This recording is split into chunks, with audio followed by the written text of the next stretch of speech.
Assalamualaikum warahmatullahi wabarakatuh. Bapak-bapak, ibu-ibu, hari ini saya akan mempresentasikan proposal saya dalam seminar ini. Ya, izinkan sebelum itu saya memperkenalkan diri.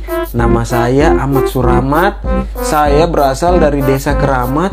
Orang tua saya bekerja sebagai pemandi mayat. Hari ini saya akan mempresentasikan proposal saya yang nantinya akan dijadikan skripsi yang berjudul Strategi Digital Marketing dalam Menarik Minat Calon Mahasiswa Baru UGM. Oke, supaya tidak berlama-lama, supaya tidak menyita waktu Bapak Ibu, saya langsung saja mempresentasikan. Saya akan mulai dari latar belakang.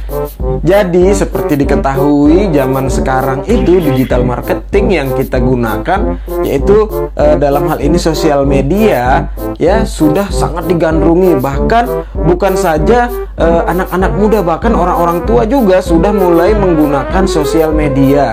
Sosial media ini bukan saja digunakan secara pribadi, tapi juga perusahaan-perusahaan swasta menggunakan sosial media sebagai alat untuk mempromosikan produknya, ya kan? Jadi mereka melakukan pemasaran melalui strategi digital, melalui sosial media.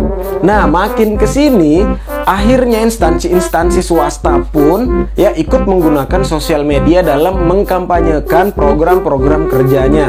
Ya, dari perusahaan swasta, akhirnya instansi pemerintah, sampai lembaga pendidikan pun juga ikut menggunakan sosial media dalam menarik minat calon mahasiswa. Begitu juga yang dilakukan oleh FISIP dari UGM ini, ya, menggunakan sosial media untuk menarik minat calon mahasiswanya agar rame-rame masuk ke dalam FISIP. Nah, menurut penelitian oleh Albertus Menginitus, ya, yang dilakukan di Inggris, di Inggris gitu ya.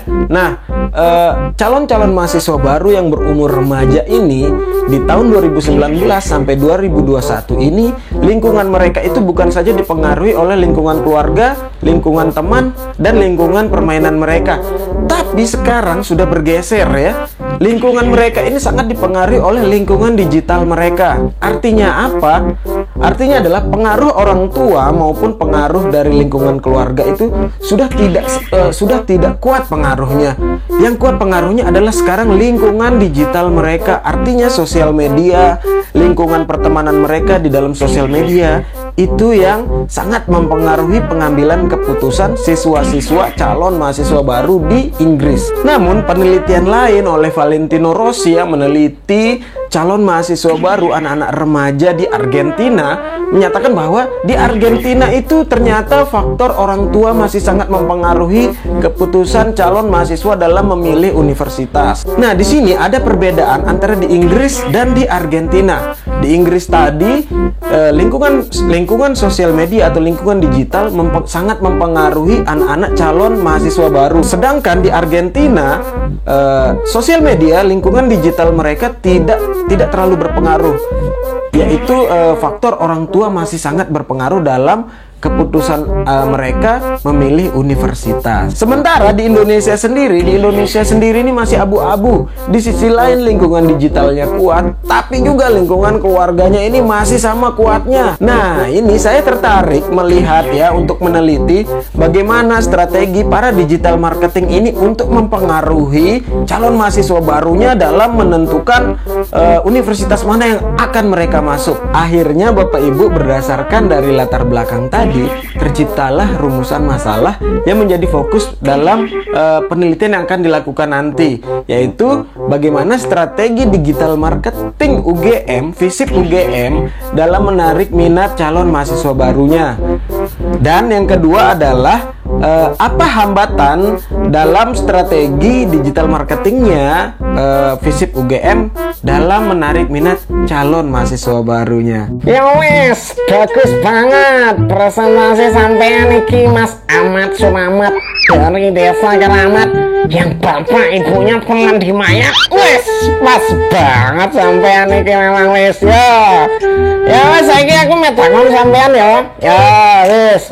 Kira-kira iki aku ya mau tahu kira-kira alasan sampean milih judul digital marketing ini yo apa ya? Kira-kira yo coba sampean beritahukan kita berdua ini ya, alasan sampean milih judul ya.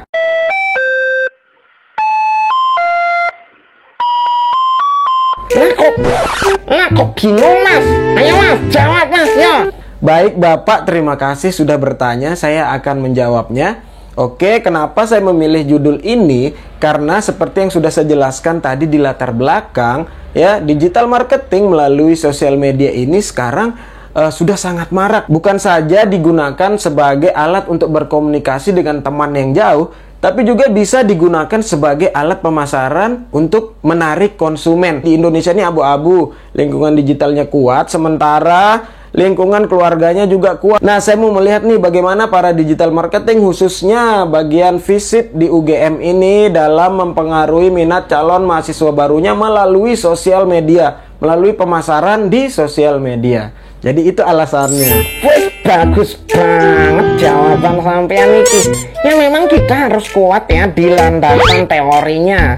Memang begitu. Ya memang harus ada alasan-alasan yang mendasar ya. Selain dikuatkan juga dengan penelitian-penelitian terdahulu. Jadi begitu ya mas. Bagus banget sampean iki ya. Sekarang aku mau tahu kira-kira alasan sampean milih UGM sebagai objek penelitian ini apa ya mas?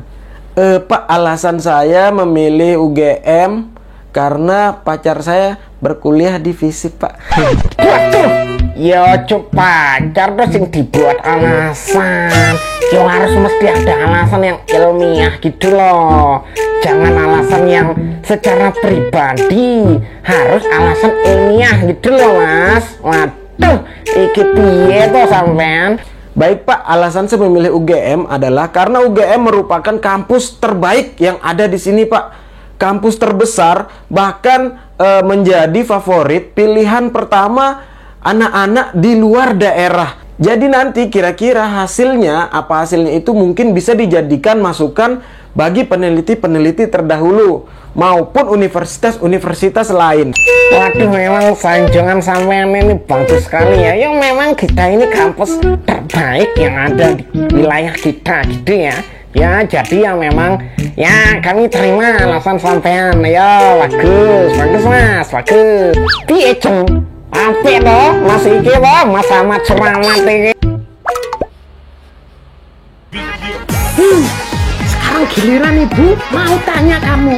Ya, yo, sekarang bagaimana nanti saat kamu melakukan penelitian itu, caramu memilih informan atau teknik sampling itu bagaimana? Ayo, coba kamu paham nggak? Mungkin saya akan tanya tukang parkir, Bu. Atau bibi di kantin. Bisa kan? Sama aja kan? Kamu kok mau wawancara tukang parkir? Bibi kantin lagi.